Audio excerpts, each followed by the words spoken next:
Pronto, vamos lá, vamos falar sobre imigração na Europa. Pós Segunda Guerra Mundial, a Europa se tornou um alvo de atração populacional. Se tornou um dos locais mais visados por pessoas no mundo inteiro para ir buscar uma melhor condição de vida. Em busca de quê, na verdade? A gente fala só melhor condição de vida, mas melhor condição de vida se reflete em quê? Quando eu falo, muitas pessoas estão buscando a Europa para morar. Para quê? O que é que tem na Europa que causa essa vontade de ir para a Europa? Tem várias coisas. Pode ser segurança, Euro, dinheiro. euro. Segurança, Dinheiro. renda, melhor oportunidade de trabalho, melhores salários, o que mais? Uma saúde de qualidade, serviços públicos de qualidade, geralmente, saúde melhor, de qualidade, com mais acesso a médicos, a hospitais bem equipados, o que mais? Educação de qualidade. Professora. Oi? Vou citar os Estados Unidos, mas você está falando sobre a Europa, mas falar sobre os Estados Unidos assim, tipo, aqui no Brasil, o salário mínimo é tipo 900 e poucos reais, lá nos Estados Unidos é 1.200 só que em dólar. Em dólar, tipo, né? É muito mais. Com certeza. Mas tem outra coisa também, né? Que o custo de vida lá é bem mais alto do que aqui. Mas é claro que o salário deles é bem mais elevado. E dependendo da função que você exerce, mais ainda, né? Exato. Fora que lá não tem para ir ao hospital é caro, é desgraça. Privado. O sistema é privado de saúde. Então. O nosso sistema de saúde é um dos mais bem pensados tendo em vista a sociedade. Um dos mais bem pensados, mais idealizados. É o nosso, o SUS. Por isso que a gente vê tanta campanha na internet, defenda o SUS, defenda o SUS. Porque é o SUS que controla muita coisa. Né? Da qualidade da qualidade da água que a gente bebe, o tratamento de esgoto, prevenção de doença, tratamento de doença, atendimento rápido, tudo isso, tudo é o SUS. Cirurgia, tudo. Todo mundo sem imaginar o SUS. O SUS controla muita coisa. E é público. Público. Isso é uma coisa mais linda do mundo, é público. Lá nos Estados Unidos é privado, por exemplo. Tudo você tem que pagar. Vamos lá. Se eu perguntar na prova, o que é que atrai os imigrantes, as pessoas a buscarem a Europa, a irem para o continente europeu, a habitar o continente europeu? Eles vão em busca de melhores condições de vida, verdade. Se você respondeu só isso, eu vou dar um joinha em você, mas faltou você explicar o que é que tem lá que promove essa melhor condição de vida. Aí vocês explicam. Então, pós Segunda Guerra Mundial, o continente europeu se tornou alvo de atração populacional, começou a atrair muita gente para o seu território. Movidos a uma melhor condição de vida, saúde, educação, segurança, melhores oportunidades de trabalho, melhores salários, né? Que isso promove, de certa forma, também, consequentemente, uma vida mais digna, mais tranquila, entre aspas. E aí aqui eu vou falar um pouquinho sobre de onde vêm essas pessoas. De onde partem essas pessoas em busca do continente europeu? Partem de onde? Grande parte das pessoas que chegam na Europa, aqui tem até um estudo de 2015, grande parte das pessoas que chegam na Europa provém da África subsaariana, da parte da África que fica ao sul do Saara, do deserto do Saara, e grande parte também vem de países do Oriente Médio, países da Ásia, sobretudo ali localizados no Oriente Médio. Países que muitas vezes estão passando por situações de conflito étnico, ou então conflito político, na verdade, conflito étnico também é político. Conflito que separa, que diverge grupos em relação ao poder no país. Conflito que pode ser um conflito civil, que é interno, ou um conflito com outro país.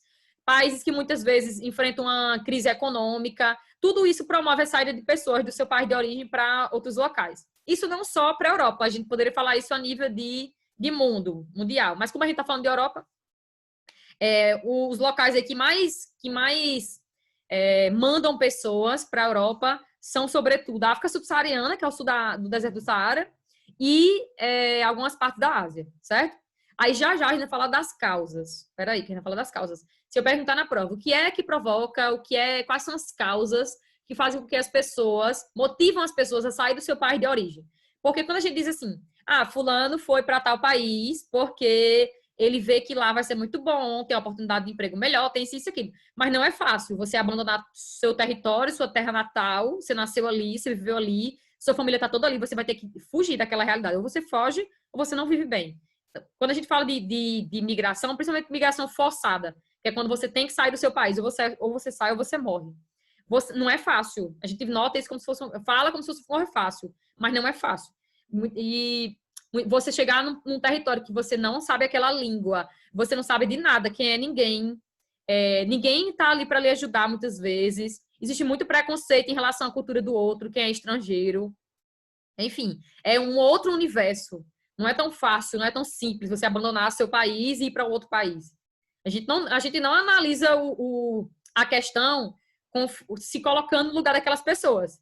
A gente analisa de fora. Aí de fora você acha tudo bacana. Tá, deve ser muito massa fazer isso, isso, aquilo. Não, não é. De jeito nenhum.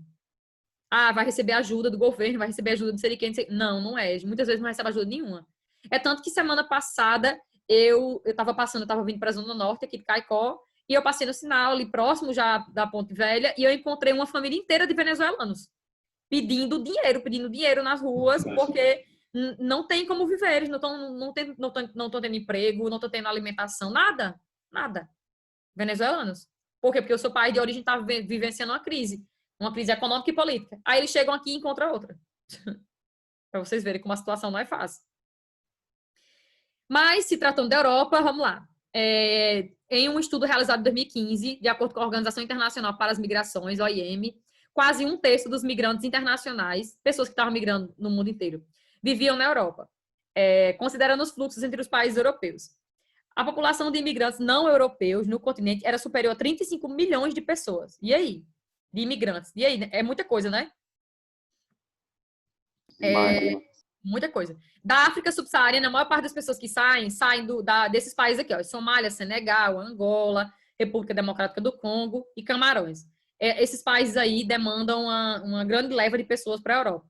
Muitos passam, né, tentam, por mais que seja até difícil, pode ocasionar a morte deles, mas eles tentam a passagem pelo mar Mediterrâneo, porque é algo mais fácil, digamos assim, para eles, de acordo com as condições que eles vivem, e a condição econômica, né? Mas aí muitos morrem também nessa travessia. Muitos países europeus promovem medidas restritivas, tipo assim, faz acordo com um país que está no mar Mediterrâneo para barrar a entrada de pessoas. Pode chegar aqui, faça isso, isso, aquilo. Não deixe que entre, não deixe que adentre no nosso território. Enfim, existem certas estratégias que se tem, né, em alguns países. Eu vou falar já de algumas delas. Aí, professora, oi. Lara tá pedindo para você aceitar ela de volta por causa que o Sada desligou do nada. A bichinha. Será que ela tá tentando entrar? Porque aqui não tá aparecendo ela não, para mim. Se ela botou para entrar, ela botou para entrar no canto errado. Por que aqui não tá aparecendo ela? Cadê? Deixa eu ver aqui. Entrei. A minha também. Ainda não consegui. Eu entro, mas não aparece nada. Me aceitei de volta, meu celular entrou. Entre, ela não entrou. Não tem ninguém aqui para entrar, não. Eu acho que a internet dela deve estar bugada também.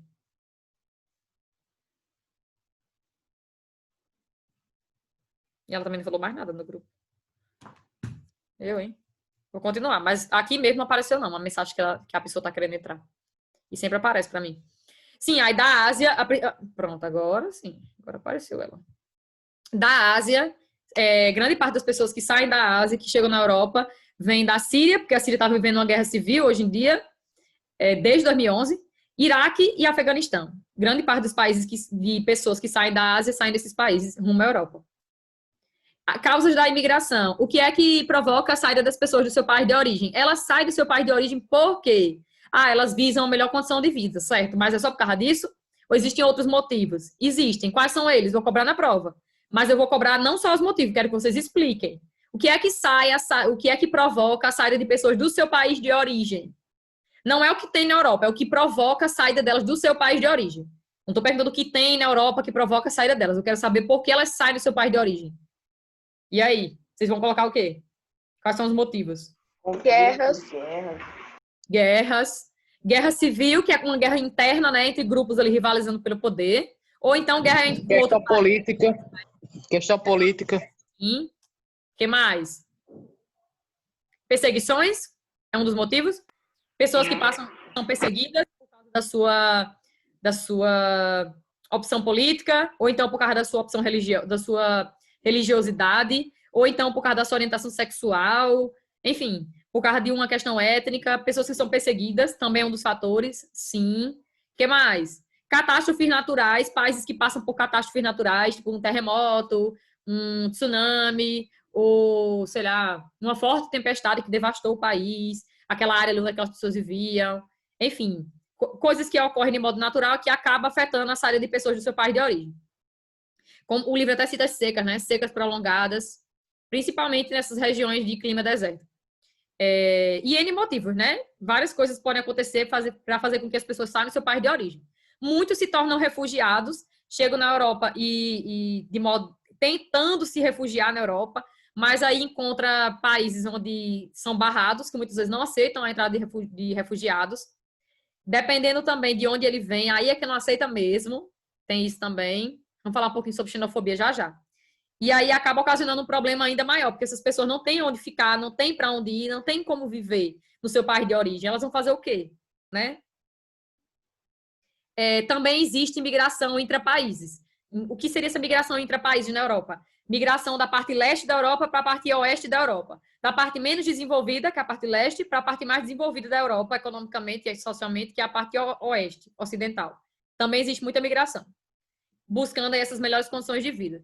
Resultante da desigualdade econômica que existe entre as duas regiões, né? A desigualdade que existe entre o leste e o oeste. Agora eu vou para outra página. Imigração ilegal e xenofobia. Já ouviram falar de xenofobia? Em xenofobia? Já. Já? Existe xenofobia só na Europa ou existe xenofobia em outros locais do mundo? No mundo todo. No mundo todo. Vocês poderiam me Não citar tem- um exemplo de xenofobia no Brasil? Quando, por exemplo, quando você é nordestino vai para fora e tipo, sei lá, o povo do sul fica de preconceito com você só porque você é nordestino. Por causa do sotaque, etc. Um exemplo. O sotaque, a questão o modo de vida, né?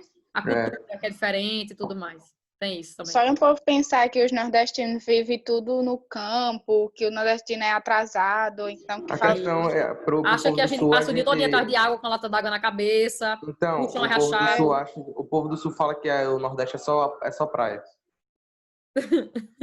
Praia, o que tem de bom, né?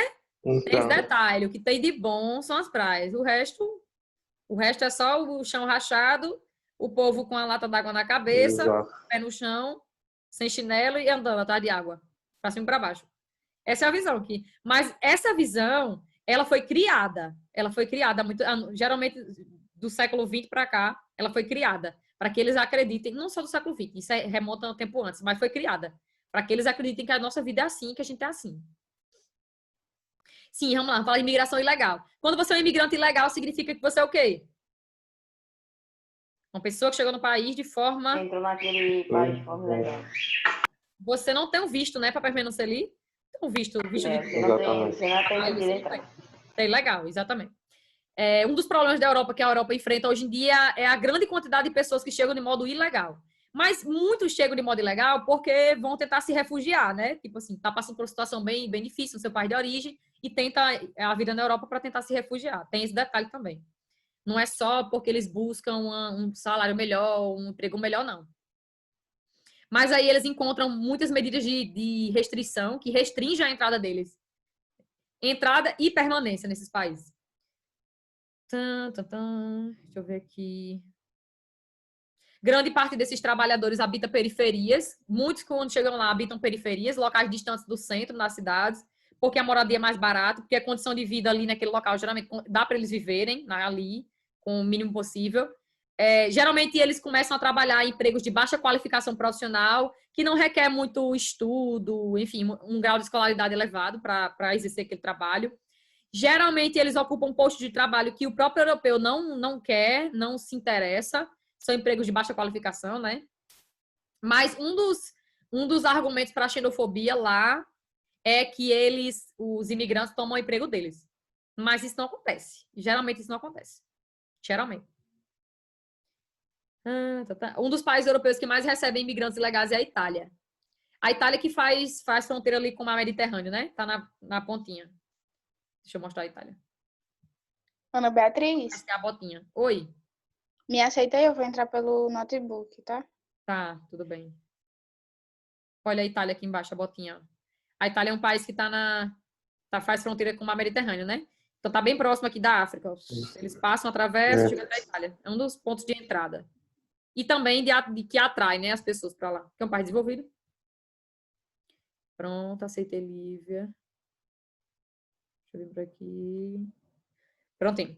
A ilha de Lampedusa, próxima ao continente africano na Itália, é uma das rotas mais utilizadas por pessoas vindas de diferentes regiões da África ao atravessar o mar Mediterrâneo, em embarcações precárias. Essas pessoas desembarcam clandestinamente em território italiano, arriscando a vida em busca de melhores condições de vida. Para evitar que o fluxo migratório africano aumentasse, países da Europa fizeram um acordo com a Líbia. A Líbia é um paizinho no norte da África, país de onde parte a maioria dos imigrantes subsaarianos em direção à Europa, para que a Líbia fiscalize nos portos líbios, né, fizesse uma fiscalização mais rígida, controlasse melhor ali a saída de pessoas da Líbia. E a Marinha interceptasse embarcações, parasse, né, barrasse ali embarcações com imigrantes ilegais. Tá vendo? Isso é uma das medidas que eles fazem, para tentar barrar a entrada de pessoas que provêm ali da África rumo ao continente europeu. Xenofobia. Xenofobia é o preconceito, a discriminação, a tudo que é estrangeiro, ao que não é meu, ao que não é meu, conforme eu estou falando em relação à cultura, né? Não é da minha cultura. É uma aversão à cultura do outro, ao estrangeiro, ao que é estrangeiro. Essa intolerância. Isso não acontece só na Europa, isso acontece no mundo inteiro, mas na Europa é bem forte, principalmente porque é um local que recebe muitos imigrantes, provindo de vários países da África e da Ásia. E os argumentos para a xenofobia são argumentos bem esdrúxulos, bem fúteis. Como, por exemplo, argumentam que os imigrantes ocupam postos de trabalho dos não estrangeiros, dos europeus, e que eles são um peso para o Estado, porque o Estado passa a gastar mais com saúde, com educação, com serviço público, geralmente, por causa dessas pessoas que chegam lá. Mas detalhe, quando você começa a habitar um desses países, tudo que você compra gera imposto para o Estado, né?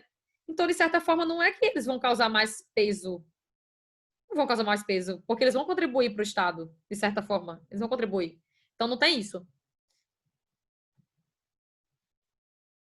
Em alguns países, como Hungria, Itália e França, a consequência da xenofobia foi o crescimento de partidos de extrema-direita. O que seria um partido de extrema-direita? Um partido bem conservador. Um partido com ideias radicais para resolver problemas. Hoje de manhã eu citei um que gerou uma certa polêmica. Como, por exemplo, um partido que diz que para resolver a questão da segurança, da violência, para resolver a questão da violência no país, a gente tem que armar a população, porque armando a população eu vou resolver todos os problemas relacionados à segurança. E aí, vocês concordam ou discordam? Discordo.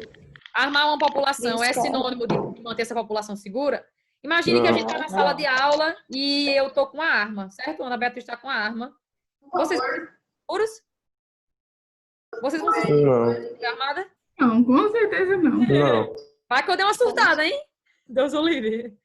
Ou então, por exemplo, chegou um assaltante, esse assaltante está armado e eu estou armada. Aí o que é que eu faço? Eu estou armada, então eu vou ter que proteger meus alunos. Vou entrar aqui vou atirar nele, ele vai atirar, e ele vai fazer o quê? E se ele tiver com a arma na mão também? O que é que pode acontecer? Vocês vão se sentir seguros? Ele vai Não. tirar primeiro, né? Acho que não tá pior. Eu acho que é bem pior. E, papai tem uma arma em casa. Eu me sinto super segura com isso. Vocês se sentem segura com o papai com arma em casa? Eu não me sentiria. Eu me sentiria com muito medo. Papai desse uma surtadinha, né? Ou então... Não, o melhor não é isso. O tanto de casos de criança que já encontrou a arma do pai e fez merda é alto, viu? Exatamente. E Recentemente isso saiu nem uma porque notícia é sobre isso. liberado pra todo mundo. Pois é. Recentemente, uma família, uma menina que tinha saído de casa para ir na casa do amigo ou amiga, sei lá o que foi, e foi morta. Foi morta de modo passional, assim. A menina pegou a arma do pai, parece, e atirou sem querer. Enfim, essa situação acontece muito. E, às vezes, geralmente, partidos de extrema-direita são muito radicais no quesito a resolver problemas. Eles acham que as coisas vão ser resolvidas, assim, com uma medida bem barra. Tipo, vamos armar a população que todo mundo vai ficar livre, salvo de todos os problemas relacionados à violência. Não é assim. Vai ficar livre pra se matar, né? Aí você para e pensa, uma população que não gosta de estudar, uma população que tem um baixo nível de escolaridade, que a educação pública do país não é lá essas coisas. Basicamente, o Brasil não é pronto para isso. Pois é, isso que eu tô querendo dizer. Não é pronto. Nós não somos psicologicamente e a nível de escolarização prontos para nos armar. Não estamos prontos, de jeito nenhum. E eu acho que vai ser muito difícil acontecer um dia. E para quê, né? Um aluno hoje de manhã fez assim. E para quê que eu preciso ter armas para eu me defender? E o problema não seria os próprios seres humanos, não? A gente não deveria ir para a raiz do problema? Exatamente. Né? Tipo assim, ele fez realmente essa indagação e eu fiz, você chegou no ponto que eu queria. A gente não tem que resolver através da arma, mas tem que resolver através da educação, tem que resolver através de políticas públicas que promova segurança para as pessoas, policiamento. E eu não diria policiamento armado, viu? Eu não concordo com polícia com arma. Eu não concordo. Hoje mais do que nunca, eu não concordo com polícia com arma. Mas, enfim, eu acho que vocês devem até saber por quê que eu não concordo com polícia com arma. Por quê? Então, né? Porque a polícia, não aqui na nossa região, isso é muito comum, mas a polícia mata muitas pessoas inocentes. A polícia... No Rio de Janeiro usa a desculpa de, tipo, o cara tá com um guarda-chuva na mão, o cara mete bala dizendo não, a arma. Tem muito isso, acontece muito isso. Por exemplo, o caso daquela deputada, né, Marielle Franco, que até hoje ninguém sabe quem matou Marielle. Marielle foi morta por um cara que era policial, as balas vinham possivelmente da polícia e possivelmente quem mandou matar a Marielle também era interligado à milícia, a esse campo da polícia que é, como é que eu posso dizer? Fora que o cara lá do Canteiro, né? Pois é. O que é milícia, professora? Vou explicar, é tipo uma facção feita por membros do órgão público. É tipo a galera que é policial, mas faz coisas erradas. Milícia. É policial corrupto, então. Pronto, policiais que se juntam ali, por exemplo. Eu tô no Rio de Janeiro, isso não aconteceu no Rio de Janeiro, não, mas eu tô numa área de favela, eu sou policial, sou miliciano. O que é que eu faço? Eu entro ali em contato com o chefe daquela localidade para vender armamentos que eu peguei, que eu consegui na polícia. Só exemplo bem uol. Mas, tipo, eu começo a vender coisas para essa galera. Eu tô fazendo coisa errada, não sou policial? Então. A polícia apreendeu 1.000 quilos de maconha. Maconha é ilegal no Brasil, não é legalizado, certo? É ilegal. A polícia apreendeu 1.000 quilos de maconha tal dia, de repente desapareceu do nada. Ninguém sabe pra onde é que foi. Então. Ninguém sabe onde é que foi os 1.000 quilos de maconha. E aí foi pra onde? Geralmente isso é alguém da própria polícia que vende aquilo ali, entendeu? Eles vendem. Ou então eles passam a usar, sei lá, distribuir errado. Oi. Professor, o povo fala que o Brasil está preparado para ter arma, só que sendo que um próprio avião do partido do presidente é feito com droga. Isso aí é um nível de maturidade muito alto para ter arma. Pois é. Complicado, né?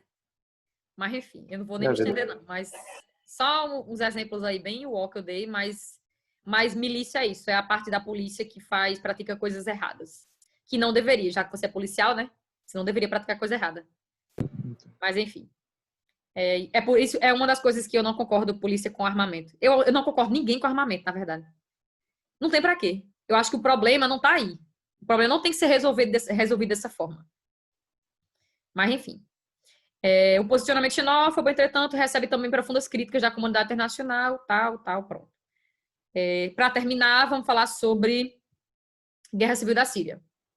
Refugiados sírios. Uma das maiores quantidades de pessoas que chegam na Europa hoje em dia são sírios, pessoas que vêm da Síria. A Síria é um paizinho aqui da Ásia, né? Se localiza aqui, no Oriente Médio. Síria. Muitos sírios atravessam o Mediterrâneo em embarcações bem precárias, muitos morrem nessa trajetória até chegar à Europa, mas porque o país está vivenciando desde 2011 uma grande guerra civil, que se tornou, de certa forma, uma mini guerra mundial, porque não é somente pessoas rivalizando com o governo da Síria. Não é somente sírios rivalizando com o governo da Síria. Não é somente pessoas, grupinhos tentando ali o poder dentro da Síria. Tipo assim, os Estados Unidos tá envolvido na guerra civil da Síria, a Rússia está envolvida, o Reino Unido tem um dedinho ali dentro também. Então, tipo, meio que se tornou uma mini guerra mundial, o que está acontecendo na Síria. Começou em 2011, porque em 2010 começou uma série de protestos em países árabes, chamado Primavera Árabe. Essa Primavera Árabe, que se espalhou por vários países do norte da África, do Oriente Médio, era uma série de protestos de pessoas que estavam lutando por melhores condições de vida e por sociedades democráticas, que as pessoas tivessem a livre, espontânea vontade e, como é que eu posso dizer, autorização para falar, para se expor, que naqueles países tivessem mais de um partido, porque a Primavera Árabe aconteceu em países que não eram democráticos, que geralmente uma família governava ali há, não sei, 30 anos, há 40 anos, que tinham regimes totalitários. Aí começou a ocorrer uma série de protestos, para que as pessoas também tivessem mais acesso, mais liberdade e tudo mais. Na Síria isso aconteceu, foi de forma pacífica. Lá foi pacífico. As pessoas fizeram cartazes, foram para as ruas no ano de 2011, né, de forma pacífica. Não quebraram nada, não fizeram nada, tipo assim, foi pacífico. Os protestos lá começaram de forma pacífica. E aí, o cara que está no poder lá é o Bashar al-Assad. O Bashar al-Assad, ele começou a reprimir esses protestos, começou a mandar policiamento para as ruas e a bater nas pessoas e jogar aquelas bombas de gás, enfim. Começou a reprimir as pessoas que estavam protestando a favor da democracia. E aí começaram a se formar alguns grupos de pessoas lá querendo tomar o poder, querendo dominar tal área, enfim. E acabou que hoje lá na Síria não existe só uma luta em prol de democracia. Lá existe uma luta também para dominar território. E não é só um grupinho rivalizando com o governo, não. Se formou ao longo desses anos, não acabou, viu? Desde 2011 começou e não acabou até agora. A gente está em 2020. Se formaram vários grupos, que esses grupos rivalizam tanto com o governo, muitas vezes, quanto entre si, pelo poder lá. Por exemplo, um dos grupos que existe na Síria hoje, que é bem significativo, é o Estado Islâmico. O Estado Islâmico é um dos grupos que rivalizam lá pelo poder. Os Estados Unidos estão dentro da guerra da Síria, um dos motivos é para enfraquecer o Estado Islâmico. Estão vendo? Como não é uma coisa só restrita à Síria, mas enfim, essa guerra civil lá começou principalmente por causa de uma das coisas que a sociedade síria se revolta, que é a questão da família Assad, Bashar al-Assad. Mas a família do Assad, do Bashar al-Assad, está no poder lá desde 1970. Desde 1970, eles têm um regime de uma família só. Né? O pai, o avô, não sei o quê, estavam no poder desde 1970. E quando foi no ano de 2000, o Bashar al-Assad, que está no poder hoje, lá em 2020, chegou no poder. E ele está no poder até agora, há 20 anos.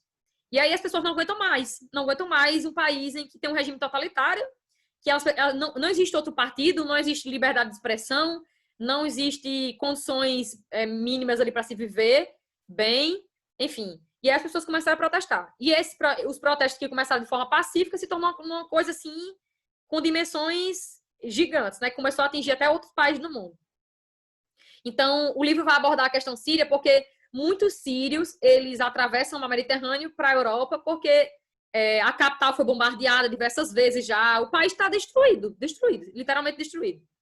E aí eles tentam viver, mesmo tentando se arriscar, né, morrer no mar Mediterrâneo, mas ou eles saem ou eles vão morrer no